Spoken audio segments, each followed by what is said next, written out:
What problems are troubling you? What's frustrating you, bothering you, worrying you? Want solutions? Want answers? Welcome to Here We Come to Save the Day, hosted by David Adelson. This podcast is dedicated to solving everyday and global problems in an uplifting, fun, enjoyable way. There is a solution to whatever's troubling you. Ask your questions and we'll do our best to give you practical, useful, workable solutions you can use starting today. Join us now with David's special guest experts who will share their own experiences, life lessons, and practical strategies for creating the life you long for. Start living your best life today, right now, with David Adelson and friends. Hi, this is David Adelson. Welcome to another episode of Here We Come to Save the Day. Today, the problem we're going to be solving is we're going to be helping women entrepreneurs and executives. And I'm told that it's okay if we help men too, but we're going to help them create a bigger impact in their business, career, as well as in every area of their life. So we have with us today Andrea Woolf. And so what do you mean by bigger impact? So it's really easy to forget, especially for women, that you matter and that just simply who you are makes a difference. And then from that, we get into... I forget that too. So yeah. And so then we get into mischief in all kinds of ways. We get stalled and stopped in our business. We get resigned and resentful in relationships, et cetera, et cetera. It's the opposite of really focusing out there and making that difference that I would like to offer you here on the planet to make. Most of us really operate, we're wired that way as women. We do want to contribute outwards, but often we overthink and overcomplicate and just maybe stay in survival mode. The corporate world is really tough. Often women get stopped. They don't know how to speak up for themselves. They don't know how to Well, I'm going to interrupt for a second. Let's just focus primarily on entrepreneurs. And right now we still have this virus thing going on and people are more trying to be self-sufficient. A lot of the corporate people aren't able to go to work. Let's help the people now. Yes. So we get the idea of a bigger impact starts with recognizing that you matter and your presence has an influence. Yes. And you're right. I think an awful lot of people discount themselves in the equation. They present a solution or they maybe are scared to present a solution. So again, what does a bigger impact mean? Can you 5 or 7 words or less? You win a cookie if you get it right. I love cookies. Okay. So it can be, for example, how you're showing up as a leader. I can't tell you how many women business owners have had the tail wagging the dog, where they're almost leading, but not quite. And most of us don't come out of the womb naturally knowing how to do this, both men and women, right? And so when that happens, then not powerful, and then creating that impact that they uniquely have to make because, it's fear, it's not, I don't know how to, and they hold back. That creates a confused organization. So there's all the internal machinations that ensue from that. So the net, when they're not fully showing up as leaders, is they don't feel wholly fulfilled. They don't feel certain. They're not standing in certainty in what they're up to. And that's the reason that then there's mischief going on in the sub-teams within the company. 9 times out of 10, by the way, 9 times out of 10. Yeah. So I do want to add something. There's a concept that we talk about a lot in the work that I do. And I don't mean this to be sexist. And to anyone who's ever read the book, no, that's the second one in the series, Dealing with Dragons is the name of it. It's a young adult fantasy book for kids by Patricia, I don't remember her middle name, Reed, W-R-E-D-E. And in it, this princess runs away from being a princess to volunteer to be as if captured by a dragon. And the dragon is a female. And the dragon wants to be king of the dragons, not ambitiously, but it just kind of falls into place. And at one point, the conversation is, well, but you're female, shouldn't you be queen? And the dragon says, queen, that's an entirely different job. Who would want that? No, I want to be the king. And she ends up being the king. So with that openness in mind, one of the phrases that we come up with a lot is a king who refuses to acknowledge that he's king, who refuses just what you're talking about. I'm not the one you should be asking these questions, who refuses to allow himself to be king. That's how can the country, who's steering the ship? What's going on? And what I'm hearing you say, Andrea, is that we're talking about leaders who are shy to be leaders, who are sitting in the back of the room or not raising their hand, and therefore not giving the solution. Basically, it's not accepting that they're the ones that people want to hear from. Yes. And I get it, and you mentioned corporate world, and I totally understand. There's so many jokes about the women sitting in the meeting saying something and being completely ignored, and then somebody, a different gender, I don't know which one, saying the exact same words and getting, the standing ovation. So I personally have experienced what you just said, both in nonprofit world that I have helped with, as well as in the corporate world. Exactly what you just said in my prior life before I became a coach. So just to be clear, having a bigger impact means, again, if I'm a king that's not willing to say, we need the trash collected, the trash doesn't get collected. And then when I step up and say, we need to get the trash collected, somebody needs to organize it throughout the kingdom, then that happens. And then they're having that bigger impact, which they should have been having all along, but weren't willing to accept the role that they've been given. Exactly. Okay, with that in mind, what's your solution so that they do that? Yes. So what I take them through is what I call the 5 keys of impact, where they get to really see, really understand how they're showing up in some very, very, very key ways. The first one is around presence. You know what? I want to interrupt right here because I just remembered we haven't told anybody really who you are and your credentials. So we're going to come back to one in just a minute, but I really think you deserve a better introduction. I'm going to read this and then anything you want to add. This is something that you sent, which is Andrea Woolf is the founder of Women of Impact, a community of women entrepreneurs and executives who are ready to change the world and, in the process, take their business, career, and life to a whole new level. She is a business and personal coach, speaker, and the author of Ignite Your Life, How to Get from Where You Are to Where You Want to Be. Andrea helps women achieve amazing results and truly connect to the difference they make in the world. So you've written a book, you have a lot of experience in this, you've mentioned some of your experience. And did you develop these 5 steps? Or Yes. Good. Okay, so let's start again with one and let's give everybody all the juicy details. Well, can I just say a little bit more? Oh, absolutely. We'd love to know more about you. Thank you. So richer and richer, yes. So from the moment I discovered the field of coaching, it was like finding the glove that fit me, what I'm here on the planet to do. I have a lot of business experience before it. I've been on the planet many, many decades. And so... That's more than a week, right? It's much more than a week. Yes, indeed. So I have been a business and personal coach for over 25 years, absolutely loving every single moment of it, and working with both men and women and going into companies and helping them transform whatever's not working very, very quickly. Yeah, so that led to birthing my book, Ignite Your Life, and then I dreamed up this community for women, as you said, women of impact.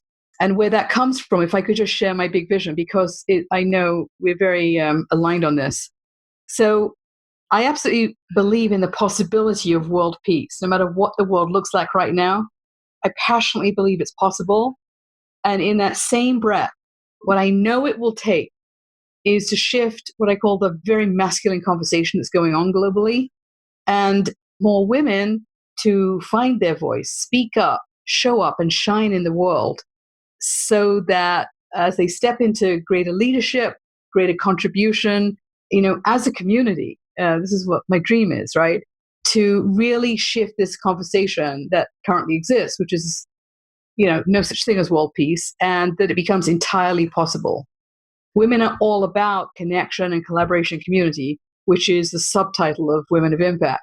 And this would not be a challenge for when women get together and really have more influence globally, it will absolutely become possible. I passionately know it. So my dream is that this happened in my lifetime. So let's hurry up. Good. With that in mind, I know we've talked before, and again, for anyone who's listened to the show, know that we offer a program called Peace and Harmony, and that's free and silent, and you can play it at the background. You don't even have to give your email address to opt in. You can just go to peaceandharmonydownload.com, peaceandharmonydownload.com, and just start playing it and play it on any devices you have. A good hint is use it on an old phone, because most of the phones will shut it off when you get a phone call, and you don't want that. You want it playing. And it has been shown to decrease family squabbles, to increase harmony in business, to kind of take the edge off the kind of business meetings that we've talked about, and to have a greater impact. We have systems that are bigger and bigger, but anyone who's interested can get that information elsewhere. So whatever you're doing, and especially if you're locked at home right now, in quarantine, and you're noticing tension in the family, this is a great free program that people have had amazing results. We got a text from somebody the other day who called the shift a miracle in their family, of what had been going on to what happened a day or two later. So this is something, from the side of Here We Come to Save the Day, the Peace and Harmony Company, that we're offering. But now let's hear from you, Andrea, the specific things, because I completely concur. I don't think it's on women's shoulders. I don't think it's like, okay, you guys have to fix this, the men messed it up. But I do think that it's a teamwork thing. I do think that men, and need to relinquish some of their power. And I do feel that women are stepping up more and more. But even those who are stepping up, I think the 5 steps that you're about to go into, I think can be immensely valuable to people who are stepping up, because eventually they'll get it right, or maybe they won't. But if we can stop them from banging their heads on the door, 15 times, twice, whatever shortcuts. So are we ready? Should we go through their 5 steps right now? Does that sound good? Yes. This is all about awareness building. So do you want to start with 3 or 1 or 4, or which one do you want to start with? Well, I'll just name them. How about that? And okay. Then we can decide together. So the first one is presence, like how you show up energetically when you walk into a room, how you're being when you're on Zoom or on a call. Presence. Most of us don't think about presence. It's not a word that is a common word, but it really, really shifts everything when you're consciously choosing your presence. So that's the first one. The next one is voice. So voice can literally be like how you communicate, whether you're a little timid. You speak softly, so people have to strain to hear you. And that can be from like early teaching. You learned it early. It wasn't safe to speak up. It can be many, many aspects, like how you speak, what words you choose. It can be your energy behind it, the passion, purpose behind it, and on and on and on. The tonality, speed that you speak, slowly, there's many, many elements to voice. But it's really letting your voice be heard in the world, permission to do that. So all of those aspects. The next one is clarity, like being clear, giving yourself permission to actually get clear. I can't tell you how few people actually really are clear in their own life, really, really clear. And so when you have vision, when you're clear about, like that essence underneath everything else just contributes to what I call your magnificence, letting it shine in the world. Passion is the next one. It is rare to come across somebody they're walking their talk. They are walking the planet with passion and gusto. And I'm a recovering Brit. No people can be more restrained than my former nation. And so I never quite fit there, by the way. So the United States is a much better fit for me. I'm in California here.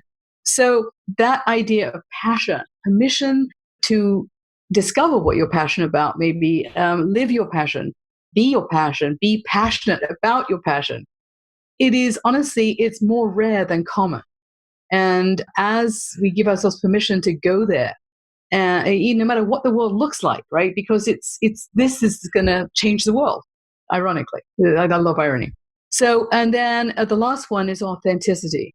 So often, especially women, find themselves like comparing and competing instead of just really getting in touch with who they authentically are, what their authentic message is, how they want to be authentic in their business, in their life, in their family, in their adulthood, as opposed to how they had to be as a kid, on and on and on. When you meet somebody who's really authentically themselves, it. And it's like, be that. And it's irresistible, because then when you're speaking from all these other places, including your authentic voice, it's magic. It's just a wonderful way to live. It's a wonderful way. People will be drawn to you like crazy. Whatever it is that you want to do to make a difference or to contribute it just will happen effortlessly. Cool. Okay. So we've got the overview of the 5, and I'm sure in the book and some other things that we'll talk about will be resources that people can find out more about. What do you feel is the most significant of the 5 that you'd like to go into a little bit more depth with right now?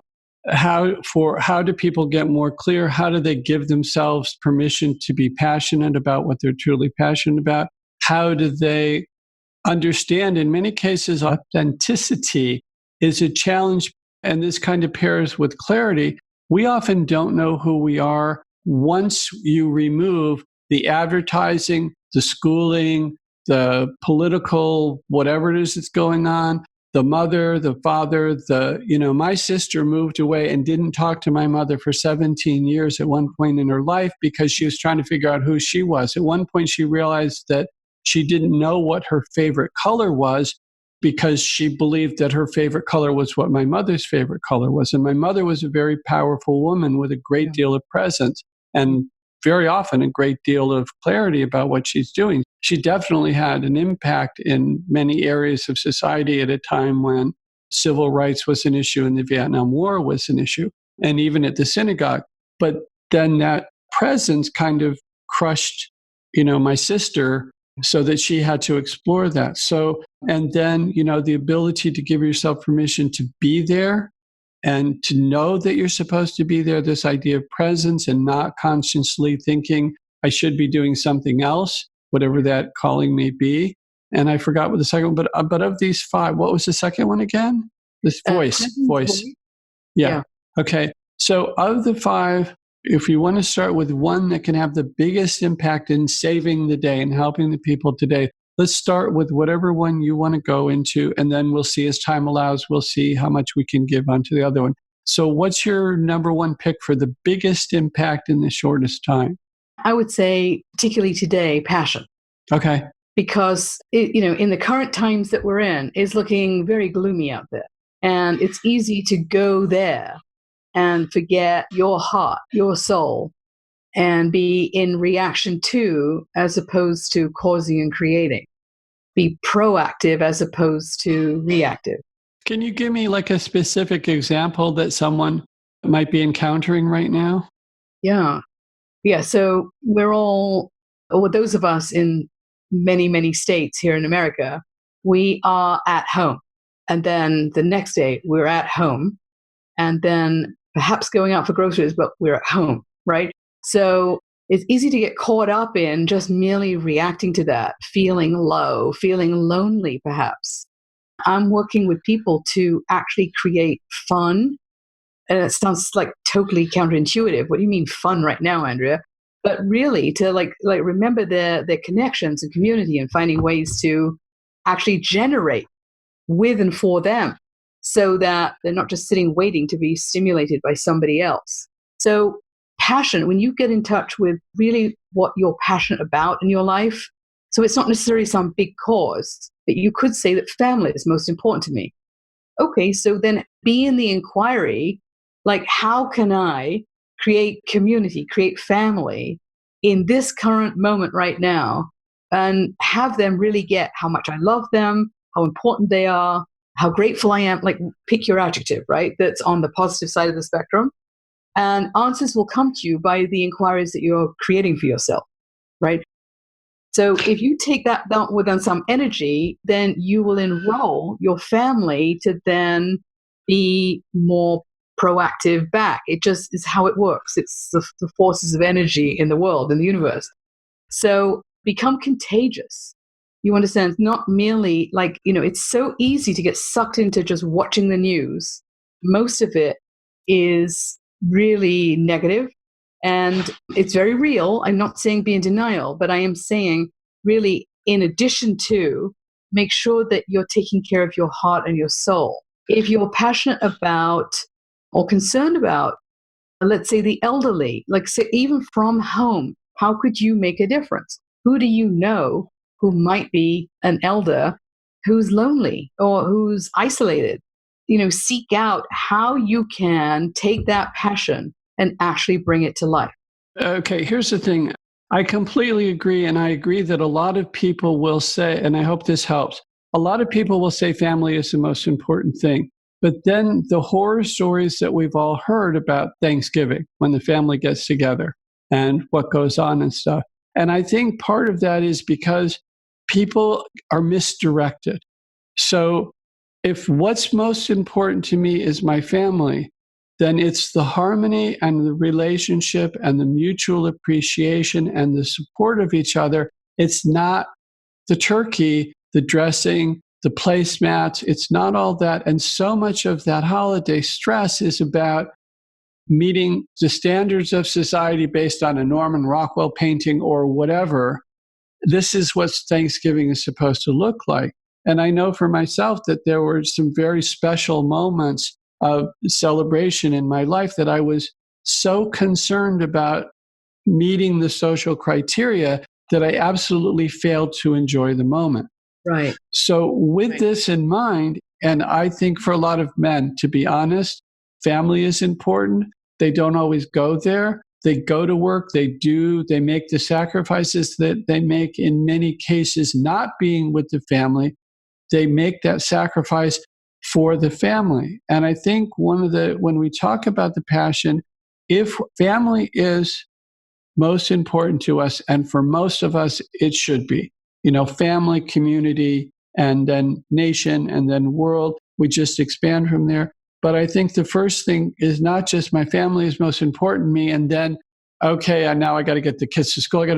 Family is most important means that mutual feeling of respect, adoration, concern, love. It's about cultivating that feeling in the heart. And when we talk about releasing or expanding our passion as you're doing, I think the first thing to recognize when you get up in the morning is not what do I have to do today, not how make sure the kids watch the school classroom or do the homework or the laundry, and I'm not there in my parental role. I'm not there as a policeman, but actually to lay in bed. And I'm just going to add a little thing, if I may. When you're in the morning, just lay in bed for an extra, literally 5 seconds and just say, today's the day for harmony and joy in my family. Let's make that happen. Right.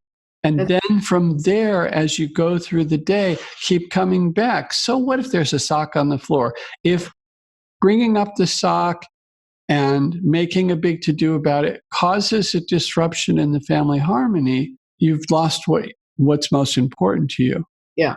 So I love what you're saying about the intention, setting the intention of it. And if I can just share a brief story from my life. Please. So I have an older brother and a younger sister. I'm the adorable middle child. So my brother, he's in England, and he has 5 kids, 4 from first marriage, 1 from his wonderful second marriage. So at one point, besides the younger one who's with them in England, all of the others were living all over the world, and all of them had multiple children. So he had become like a small tribe, and he and we had been out of touch for a whole list of reasons for, the historical. And there started to be a connection, and I set intention that actually we would have a global reunion. And I had no idea how I was going to make that happen. This was very early days of Zoom, very early days. And so here's what happened very quickly after setting the intention is we set up a Zoom call, and some people were up at 3 a.m. Some of us, it was morning. Some of it, it was like, we're all different time zones. And we all got on this Zoom call. It was chaos because some of the kids were very little and squealing and screaming. It was honestly amazing. And even through the chaos, such a connection happened that from that, we were able to then stay connected. So power of intention, really, you can go from nothing to causing and creating like a whole different futures. It's very, very powerful, what you said. And I'd like to add to that just one thing that based on what you said, Andrea, about so much of what we do is reactive. We get up and we do the day that we think has been thrust upon us, as opposed to us creating the day that would bring us the most joy or love or health or happiness or whatever. So, I'm going to skip that. I just want to go to something that a friend of mine once said. She got a gift of an album from somebody that she was in love with at the time. And when she got it, she looked to him and she just said, and it was an artist that she really liked, but it was an album she hadn't heard before. She listened to a song or two, and so it's the next day. And she went up to him and she said, I really love the album. I've already decided to like every song. And when I heard that, it's just like, so much of what we do when we go through life or the day is you threw this at me now, and then we do this quick memory scan. And what was the best response I've ever seen in TV and movies and cartoons and real life in a book? And then we pull out that response and we throw it out. But I'm going to suggest that, and this helps with both, this touches on several of your 5 points, is decide today it's going to be a great week. Decide today that this is the week that when you get together as a family again in 20 years, you're all going to say, remember that week? Or this day or whatever, and make that every day. And it's just a simple decision. And then that colors how you respond. And I want to get back to you because I know this decision is clarity. It's number 3, but it also awakens the passion. It allows for so many of them. And of course, all 5 of them are very interconnected. If you're not willing to be authentic, it's going to affect your voice. If you're not willing to have a clear thought, that's going to affect, how you show up. How do you feel that people can access what they're really passionate about? You're British, you brought this up, so this is not from my side, but I do know that traditionally British people, John Oliver jokes about this all the time, they've shut off their passion, not just in the next room, but it's in a basement buried in a castle, thousands of, in the dungeon. So how do you encourage people to really awaken their passion and realize what it is that really matters to them? It starts very simply by being willing to open up to that awareness. And so it's about opening up an inquiry. Well, if I did have a passion, what could it be? Or if I wanted to be more passionate, okay, what would that look like? And if you just be in inquiries that are like, they're open and positive, it's not yes, no, they're not questions which you could answer yes or no to.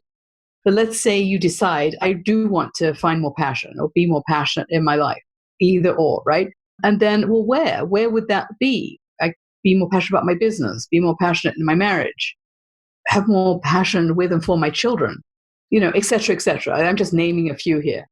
Once you open up to being in the inquiry about it, if you trust yourself, or I'm saying trust yourself, to listen to what you answer.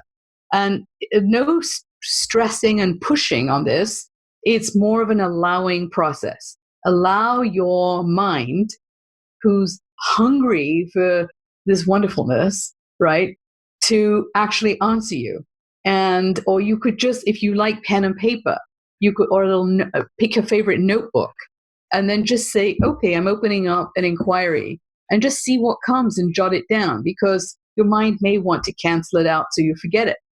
And then you just go back and revisit it and say, if I was going to start somewhere, where would it be? I've got this list here, which appeals to me the most, by activating that one. And one will answer you. It'll jump off the page. So whatever you like, I love pen and paper, and it helps me remember, and it helps us. I've got somewhere to go back to. I don't need to worry if I'm going to remember or not. So that's an example of how you could do it. Open up the inquiry. Whichever one resonates with you, trust that, pick that, and say, well, how could I be clearer? Where do I want to be clearer? Right? You understand? So I picked passion because it's one of my favorites. They all are, obviously, I pick them. But because it speaks out loud. It's a noisy one. Me, right?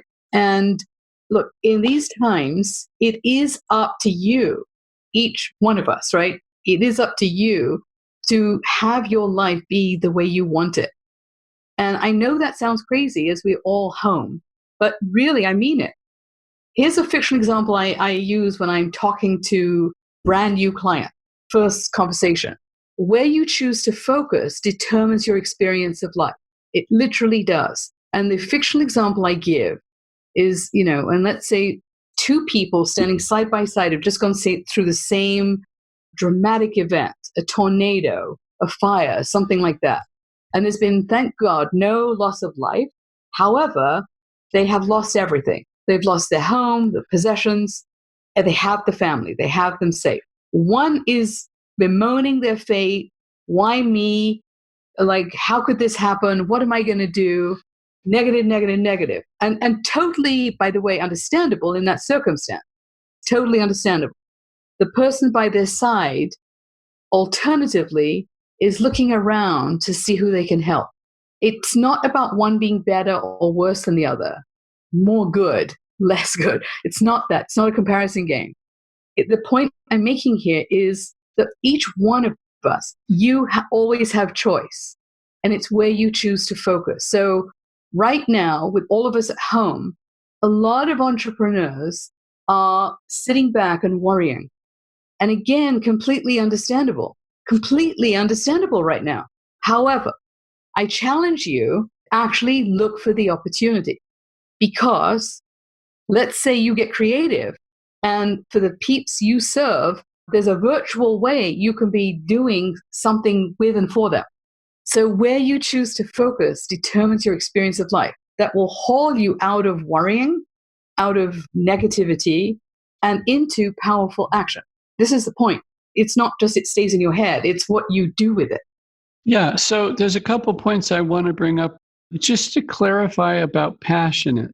A lot of people, when they think about being passionate, they think about the bedroom. They think about romance. They're thinking about that. And while that may be where someone is first most passionate and totally understandable, when you talk about passion, what I'm hearing when you talk about making lists and everything, what I'm hearing, Andrea, is to say, what is it that feels important to you? What's significant to you?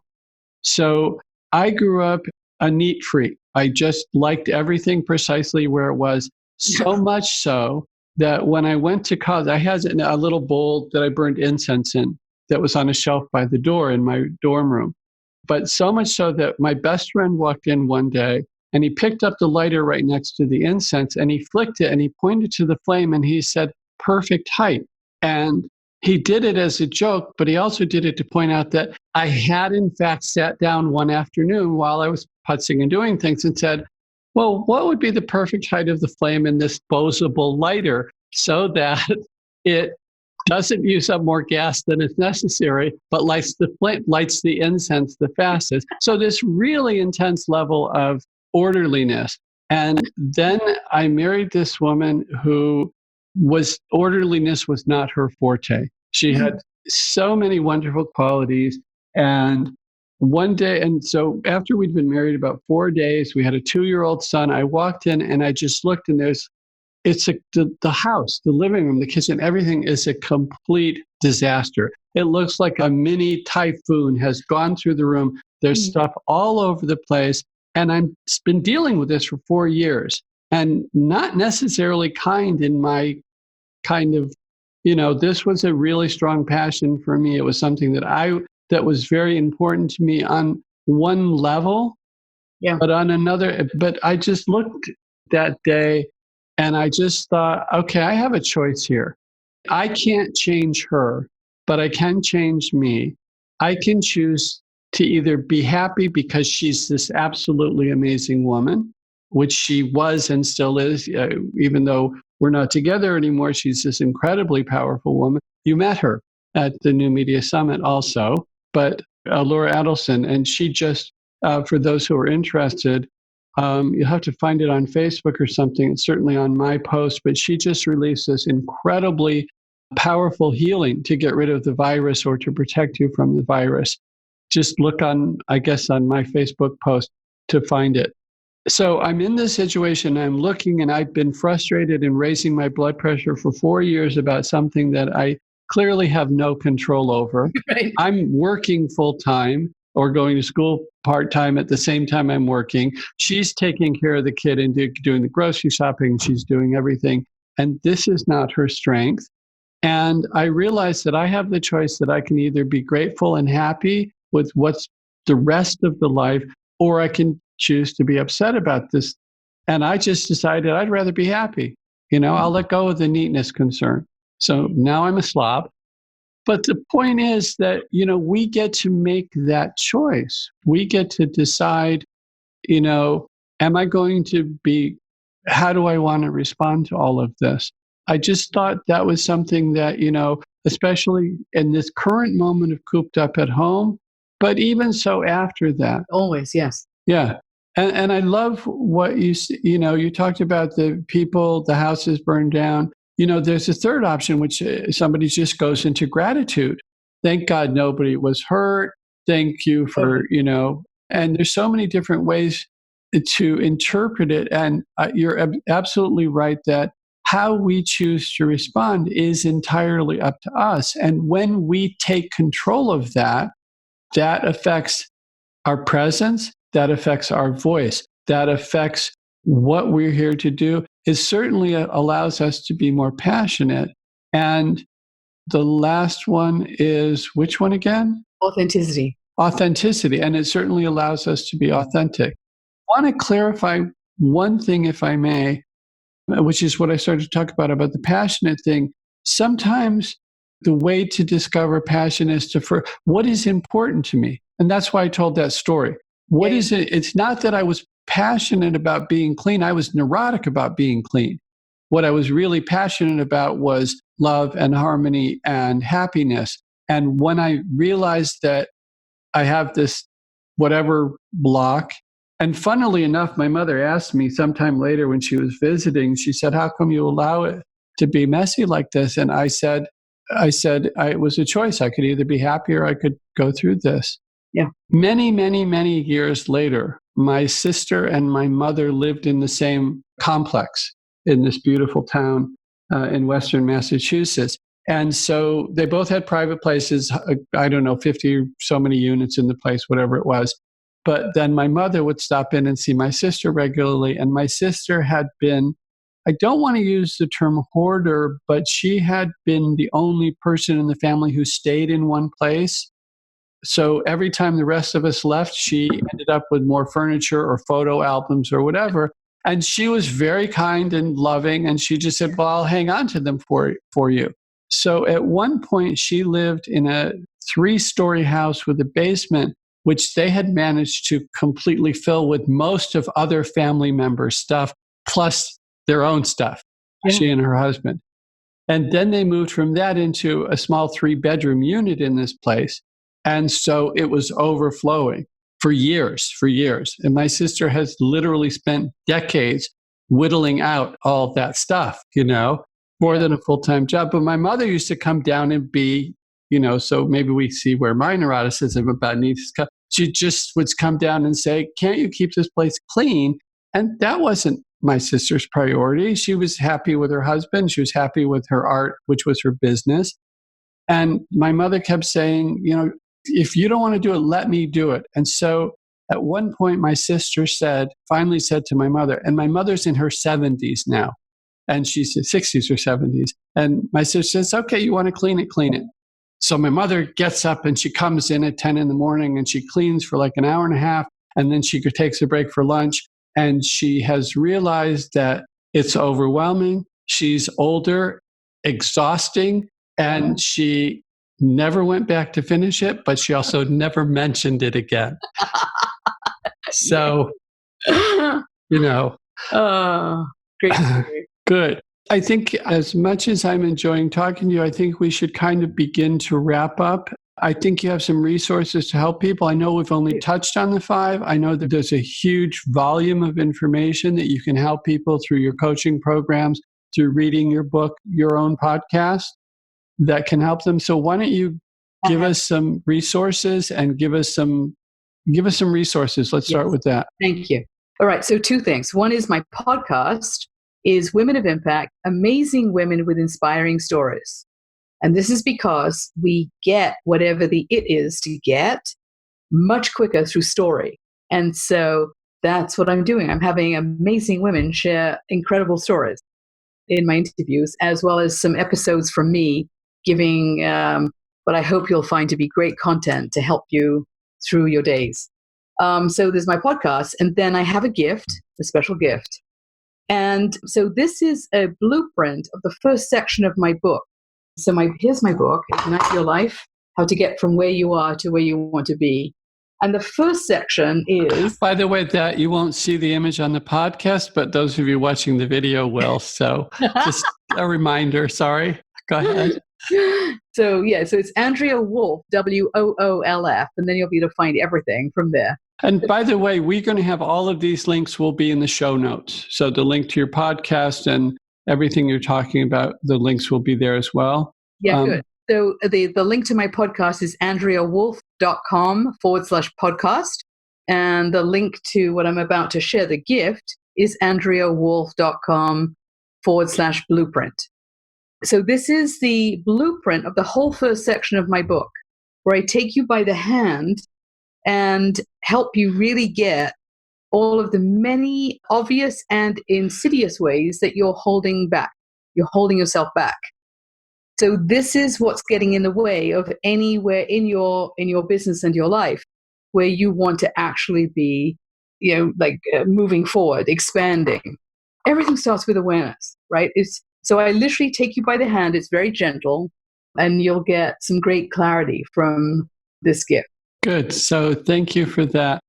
What's the number one big takeaway you would like them to be digesting, putting into action? And maybe it's an action step, maybe it's a thought process, maybe it's you mentioned awareness, maybe it's something, just noticing something in your life. And you can have more than one. I'm asking for one, but maybe you have 3 and there's no penalty, and maybe you get an extra gold star, extra credit, I don't know. But what do you feel are the big takeaways that you would like to see people have from this interview? Here's 3. Okay. I love the number 3. It's a very powerful number. So the first is, and this is a bit of a repetition, but it's encapsulated in this phrase. Here's what I really, really, really, really, really want you to get. There is only one you on the planet. I have a very good friend who is part of an identical set of twins, and they literally are identical. You can't tell them apart. And yet, the external, they're totally identical. My very dear friend is a total extrovert, and her beloved sister, who's adorable too, who's a wonderful woman, is a total introvert. Now, that's just one example. But really, the package called you is uniquely you, and embrace it. Really shine in the world as the wonderful you that you are. You are a magnificent being. And when you, in all humility, by the way, this has nothing to do with arrogance.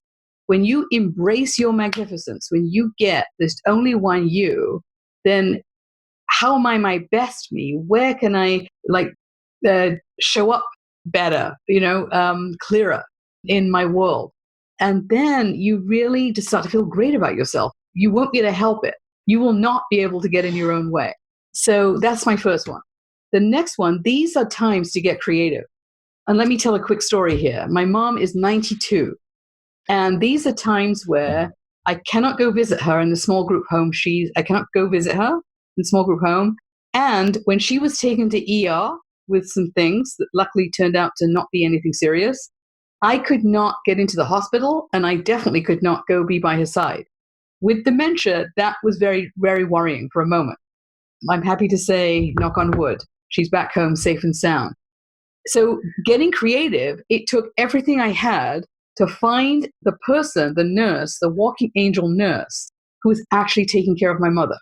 This took grit to find her, to get on a phone call with her. And she was doing such a great job taking care of my mom. I will forever and into the next 3 lifetimes be grateful to Liz. Get creative, really get creative. It will help you through anywhere where you're stopped or blocked. And the third one is everything is an opportunity if you say so. Everything is. Like, what's just, again, another inquiry. If I see yourself reacting, just ask, like, what's the opportunity here? Often there's a lesson to get. I have like so many stories, but I know that we've gone very long here. So, everything is an opportunity if you say so.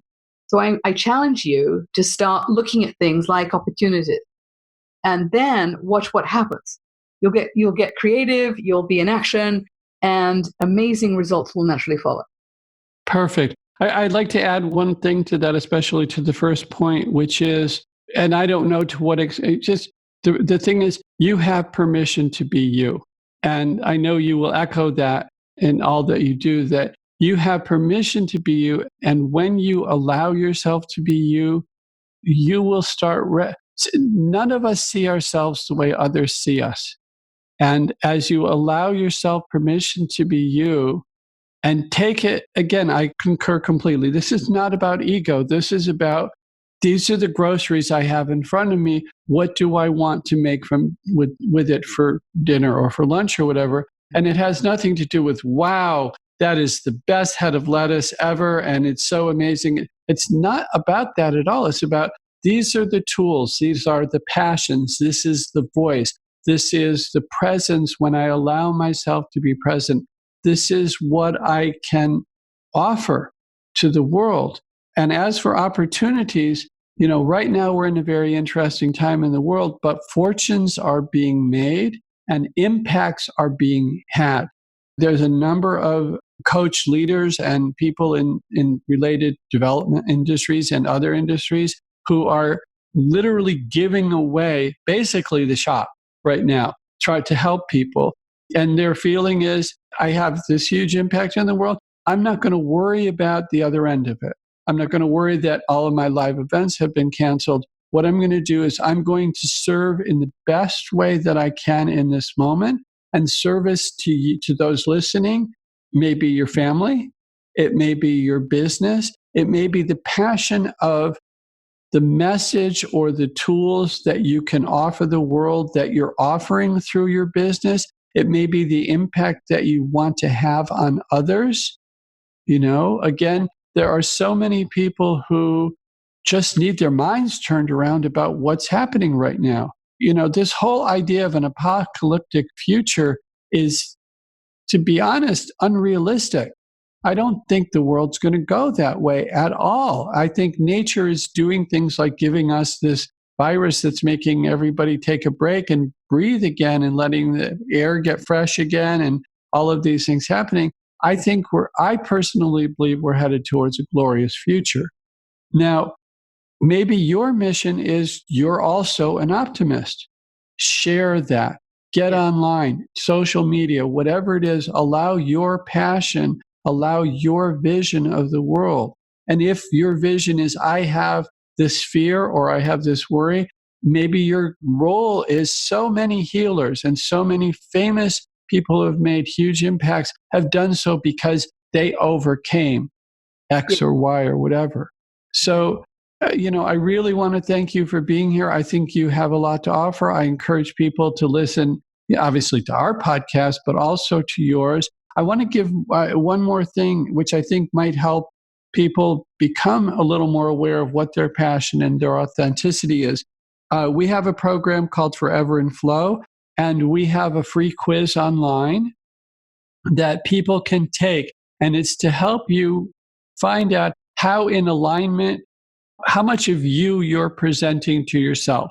So it's, I don't know, it's less than, I don't remember how many questions, 14, 15. It takes a couple of minutes, but it's fun. You go to takethisquiznow.com and they'll give you the, the quiz is fun. Then they're going to ask you for your email to give you your answer, but then they're going to give you some useful advice of what the next step is. And I think it dovetails nicely with what you're talking about, because what we want is for people to become who they are.